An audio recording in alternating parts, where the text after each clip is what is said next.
홍명보 감독, 손흥민같이 관리합시다. 말한지 하루 만에 풀타임, 토트넘 추락. 10경기 무승 입스위치의 패배. 손흥민, 32, 토트넘 호스퍼, 위 과부하를 누구보다 걱정하던 엔제 포스테코글루 감독이 정작 90분 풀타임으로 급한 마음을 숨기지 못했다. 토트넘은 11일 오전, 한국 시간, 런던 토트넘 호스퍼 스타디움에서 끝난 2024에서 25시즌 잉글랜드 프리미어리그 입스위치 타운과 11라운드에서 1에서 이뤄졌다. 손흥민이 왼쪽 측면 공격수로 선발 출전해 90분 모두 뛰었다. 부상에서 돌아와 3경기 만에 풀타임이다. 앞서 아스톤 빌라전에서는 56분, 갈라타사라이 상대로는 전반 45분만 소화했다. 포스테코글루 감독은 손흥민의 출전 시간을 점차 늘려나가겠다고 말했다. 입스위치전을 앞두고 가진 기자회견에서 손흥민은 부상 복귀전에서 다친 부위 재발이 있었다. 그런 손흥민을 계속된 부상에 빠뜨리고 싶지 않다며 부상에서 돌아오는 선수들을 무리하게 사용하면 악순환에 빠지게 된다. 그래서 우리는 손흥민의 출전 시간을 관리하고 점진적으로 회복시키고 있다. 라고 강조했다. 입스위치전 풀타임은 계획에 없었다. 포스테코글루 감독은 지난 주말에 55분을 소화했고 어제 8일는 45분 뛰었다. 앞으로 점점 출전 시간을 늘릴 예정이다. 윌슨 오도베르, 히샬리송, 무어 모두 부상으로 나오지 못한다. 같은 포지션에 또 다른 선수를 잃을 여유가 없다. 그렇기 때문에 팀의 목표와 상황에 따라 최선의 결정을 내릴 것이라고 말했다. 한국 축구대표팀에도 훈수를 뒀다. 그는 국가대표 감독과 대표팀의 계획에 관여하고 싶지 않다면서도 손흥민이 좋은 몸 상태를 유지해 양팀에서 제 역할을 다했으면 한다.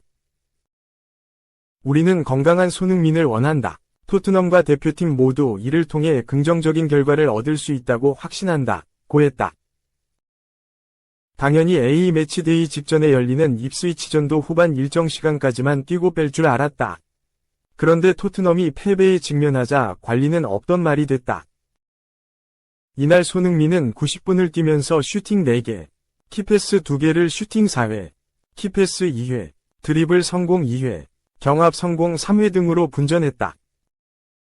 공격진에서 유일하게 힘을 쓰다 보니 뺄 수 없었다.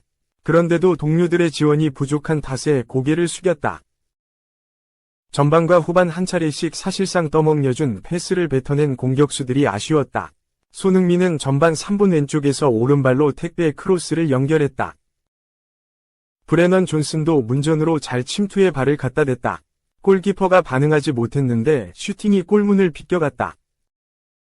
근래 보여주는 존슨의 결정력이라면 넣어줬어야 할 기회였다.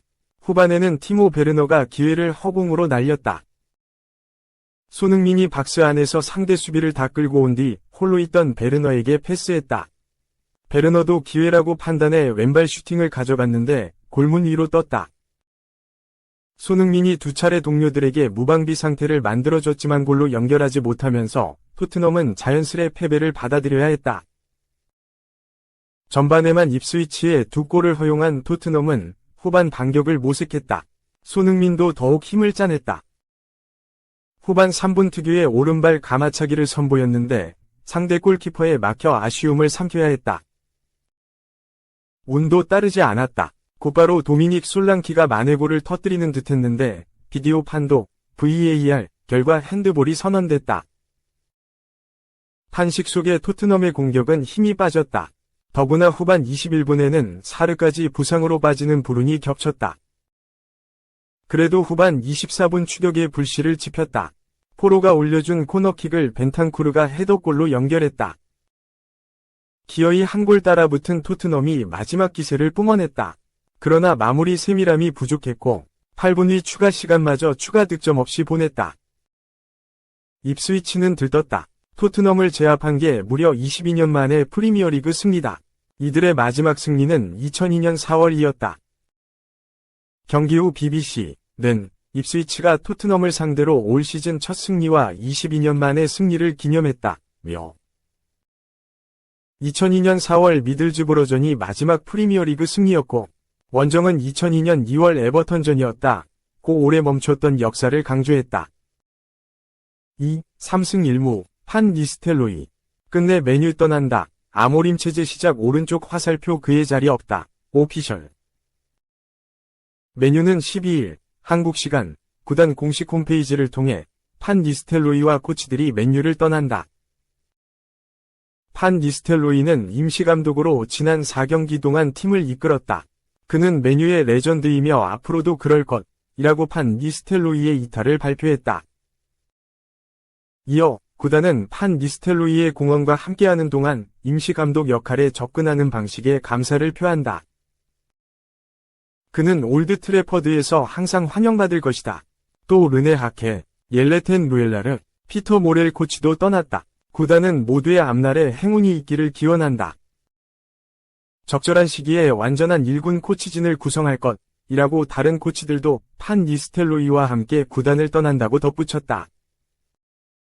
판 니스텔로이는 새롭게 팀을 맡게 된 아모림이 구단에 도착하자마자 팀을 떠나게 됐다. 판 니스텔로이는 맨유 레전드 공격수 출신이다.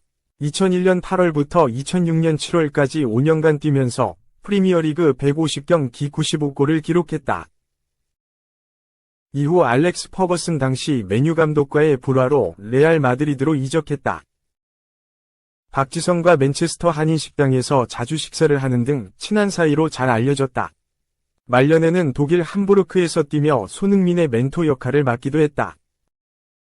은퇴 후 친정 PSV 에인트호번 감독을 맡아 2022에서 2023 시즌 에리디비시 준우승과 KMVB 컵 우승을 기록하며 지도자 경력을 성공적으로 시작했다.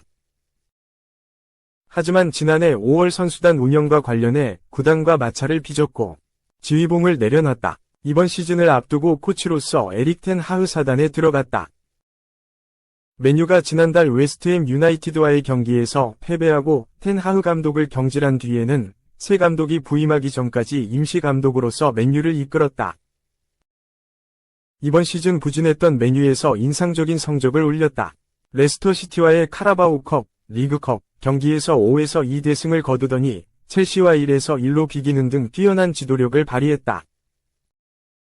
PAOK, 그리스를 상대한 유럽축구연맹, 우에파, 유로파리그에서도 2에서 0 완승을 기록했고 프리미어리그에서 다시 만난 레스터전에서도 3에서 0 승리를 챙기면서 임시감독 체제를 무패로 마쳤다. 판 니스텔로이 코치 본인은 맨체스터 유나이티드에 남을 가능성을 열어두고 있었다. 레스터전에 앞서 내일 경기 당일부터 아모림 감독을 전폭적으로 응원할 것이라며 맨체스터 유나이티드를 사랑하는 모든 사람들도 그렇게 해주기를 바란다. 이 팀과 함께하면서 잠재력 있는 선수들이 많다는 걸 알게 됐다. 구성원 모두가 선수들이 최고의 실력을 낼 수 있도록 돕기 위해 중요한 역할을 할 것이다. 라고 말했다. 영국 공영방송 BBC에 따르면 판 니스텔로이 코치는 언젠가 맨체스터 유나이티드의 감독이 되고 싶다. 나는 여기에 코치로 오기로 결정했을 때 이 점을 생각하고 있었다.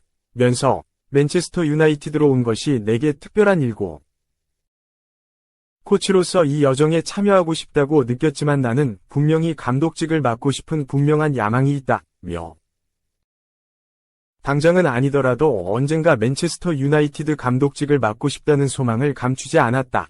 하지만 아모림이 맨유에 부임하게 되면서 팀을 떠나게 됐다. 포르투갈 리그 명문 스포르팅을 이끌었던 아모림이 그의 사단을 데리고 맨유로 올 가능성이 높았기에 판 니스텔로이가 맨유에 계속 머물 수는 없었다. 맨유는 같은 날 홈페이지에 우리의 새로운 감독 아모림이 캐링턴 훈련장에 도착했다. 아모림은 이전 클럽 스포르팅에서의 마지막 경기였던 브라가전을 4에서 2승리로 마쳤다. 불과 몇 시간 후 포르투갈 베차 공항에서 맨체스터로 날아오기 위해 비행기를 탔다면서 아모림은 1군 건물 밖에서 오마르 베라다 CEO, 댄 애시워스 스포츠 디렉터, 윌 콕스 테크니컬 디렉터의 환영을 받았다. 비자를 취득하고 업무를 시작하기 전 주요 스태프를 만날 예정이며 오는 24일 입스위치 타운과의 경기를 위해 13일간 준비하게 될 것이라고 전했다. 아모림 감독과 함께 하지는 못하지만 판 니스텔로이는 맨유에서의 지도자 경력을 4경기 3승 1무 무패로 마치게 됐다. 레전드 공격수였던 판 니스텔로이는 짧지만 강렬한 인상을 남긴 채 맨유를 떠났다. 3. 빅리그에서는 안 통하나 자질은 있으나 기복 줄여야 비판. 나폴리 소식을 전하는 에어리어 나폴리는 11일 한국 시간 브라질 축구 전문가 사바티노 듀란테가 네레스에 대한 평가를 내렸다 라고 전했다. 1997년생 브라질 국적의 공격수 네레스는 아약스와 브라질 대표팀이 기대하던 차세대 측면 자원이었다. 자국 리그 상파울루에서 성장한 그는 2016에서 17시즌 겨울 이적 시장을 통해 아약스 유니폼을 입었고 2017에서 18시즌을 기점으로 잠재력을 폭발시키며 주목을 받기 시작했다. 또한 에릭 텐 하흐 감독 체제에서 돌풍을 일으켰던 2018-19 시즌엔 팀의 핵심으로서 유럽 축구연맹, 우에파 챔피언스리그, UCL, 4강행을 이끌기도 했다. 2018에서 19시즌 최종 기록은 50경기 12골 15도움. 그러나 그것이 고점이었다. 2019에서 20시즌 후반기를 기점으로 완전히 내려앉기 시작했다. 후반기 들어 무릎 부상을 당하며 경기에 나서지 못한 그는 완전한 벤치 자원으로 밀려났고 결국 2021에서 22시즌 겨울 이적 시장을 통해 아약스를 떠나야 했다. 행선지는 샤흐타르, 커리어 첫 우크라이나 무대를 밟은 네레스. 우크라이나 러시아 전쟁의 여파로 단 한 경기도 출전하지 못한 채 6개월 만에 샤흐타르를 떠났다. 행선지는 벤피카. 이적과 동시에 팀의 주축으로 자리 잡은 그는 48경기에 나서 12골 16도움을 기록하며 재기에 성공했고 2년 차였던 2023에서 24시즌 역시 35경기 5골 10도움을 올리며 안정적으로 포르투갈 무대에 안착했다.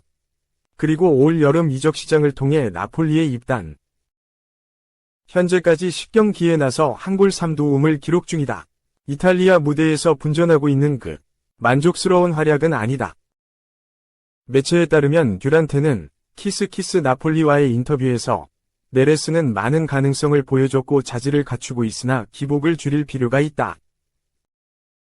이런 부분들을 개선한다면 흡이차 크바라츠엘리아의 분신이 될 수 있다. 라고 말한 것으로 드러났다.